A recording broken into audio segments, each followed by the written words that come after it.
আসসালামু আলাইকুম, কেমন আছেন সবাই? আশা করি আল্লাহর মেহেরবানিতে সবাই খুব ভালো আছেন। Welcome to Maria kitchen. আজ আপনাদের সাথে শেয়ার করব। আজ আপনাদের সাথে এমন একটি রেসিপি শেয়ার করছি যেটা বানাতে দেরি, শেষ হতে কিন্তু একদমই দেরি নেই। এই ভর্তাটা যেদিন আমার বাড়িতে বানানো হয় সেদিন আমি শেষমেশ ভাগে পাই না, এমন একটা অবস্থা হয়ে যায়। এতটাই মজার হয়। তো চলুন কথা না বাড়িয়ে আজকের রেসিপিটা শুরু করা যাক। তো এই ভর্তাটা বানানোর জন্য চুলায় একটি কড়াই বসিয়ে এখানে দিয়েছি রান্নার তেল সামান্য পরিমাণ। এখন এখানে দিয়ে দিচ্ছি 2 পিস কাতলা মাছের টুকরো। তবে আপনারা চাইলে এখানে যে কোনো মাছ ইউজ করতে পারেন, তবে এখানে পাঙ্গাস মাছ, কাতলা মাছ এগুলো দিলে বেশি ভালো হয়, এগুলোতে একটু কাটা কম থাকে। সেই সাথে দিয়ে দিচ্ছি এখানে 2টা আলু, আর আলুটাকে আমি এইভাবে পিস পিস করে কেটে নিয়েছি। এখন আলু আর মাছগুলোকে খুব ভালো করে একটু ভেজে নিতে হবে। এক পাশ যখন হয়ে আসবে তখন আমি অপর পাশটাকেও উল্টিয়ে দিচ্ছি। তো এইভাবেই উল্টিয়ে পাল্টিয়ে আমি আলুগুলোকে আর মাছগুলোকে খুব ভালো করে ভেজে নিচ্ছি।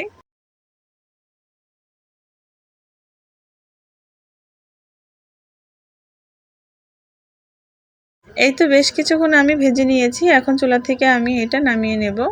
তো সেম কড়াইতেই আমি দিয়ে দিচ্ছি একটি বড় সাইজের পেঁয়াজ, আর পেঁয়াজটাকে আমি এইভাবে গোল গোল করে একটু কেটে নিয়েছি। আরও দিয়ে দিচ্ছি এখানে প্রায় 6-7টির মতন কাঁচামরিচ। এখন কাঁচামরিচ আর পেঁয়াজগুলোকে একটু ভালো করে ভেজে নিচ্ছি, তবে ঝালের পরিমাণটা যার যার স্বাদ অনুযায়ী দিয়ে নেবেন। এখন এই কাঁচামরিচ আর পেঁয়াজটাকে একটু ভালো করে ভেজে নেব। একটু নরম হয়ে আসলে আমি নামিয়ে নেব। এই তো কয়েক মিনিট পর পেঁয়াজ আর কাঁচামরিচটা খুব ভালো করে ভেজে নেওয়া হয়ে গিয়েছে। তো এখন চলে যাচ্ছে আমি ভর্তাটা বানিয়ে নেওয়ার জন্য। এখন আমি যে আলুটাকে ভেজে নিয়েছিলাম, এখন সেই আলুটাকে আমি হাত দিয়ে একটু ভেঙে নিচ্ছি। ভালোভাবে ভেঙে মাখিয়ে নিতে হবে আলুটাকে। আর আমি যে কাতলা মাছটাকে ভেজে নিয়েছিলাম ওটা থেকে আমি কাঁটাটা কিন্তু ছাড়িয়ে নিয়েছি।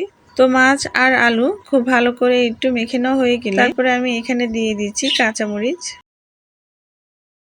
এখন সামান্য পরিমাণ লবণ দিয়ে কাঁচামরিচটাকে আমি একটু খুব ভালো করে একটু মেখে নিচ্ছি।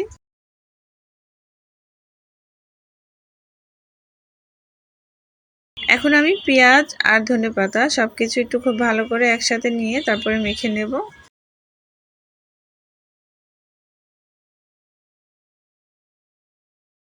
পেঁয়াজ আর ধনেপাতা একটু ভালো করে মেখে নেওয়ার পর তারপরে আমি এখন সবকিছু একসাথে মেখে নিচ্ছি। তারপরে এখানে দিয়ে দিচ্ছি সামান্য পরিমাণ সরিষার তেল। আর মেখে নেওয়ার সময় অবশ্যই একটু চেক করে নেবেন, যদি লবণের প্রয়োজন হয় তাহলে আর একটু লবণ দিয়ে নেবেন।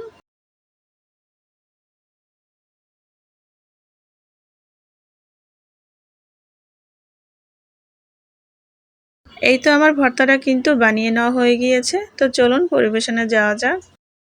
এই তো তৈরি করে ফেললাম একদমই অল্প সময় এই মজার ভর্তাটা। এই ভর্তাটা যেদিন আমার বাড়িতে বানানো হয় সেদিন কিন্তু মাছ আর মাংস কিছুই কিন্তু লাগে না, এই ভর্তা দিয়ে কিন্তু সবাই ভাত খেয়ে ফেলে। তো আপনারাও চাইলে আমার মতন এইভাবে ভর্তাটা বাড়িতে ট্রাই করতে পারেন, দেখবেন খুবই ভালো লাগবে। কেউ যদি আমার এই রেসিপিটা বাড়িতে ট্রাই করেন তাহলে অবশ্যই কিন্তু আমাকে কমেন্টে জানাবেন যে কেমন হলো। তো আমার আজকের এই ছোট্ট ভিডিওটা ছিল এই পর্যন্তই। ভালো লাগলে লাইক অ্যান্ড সাবস্ক্রাইব করে দিবেন। আল্লাহ হাফেজ।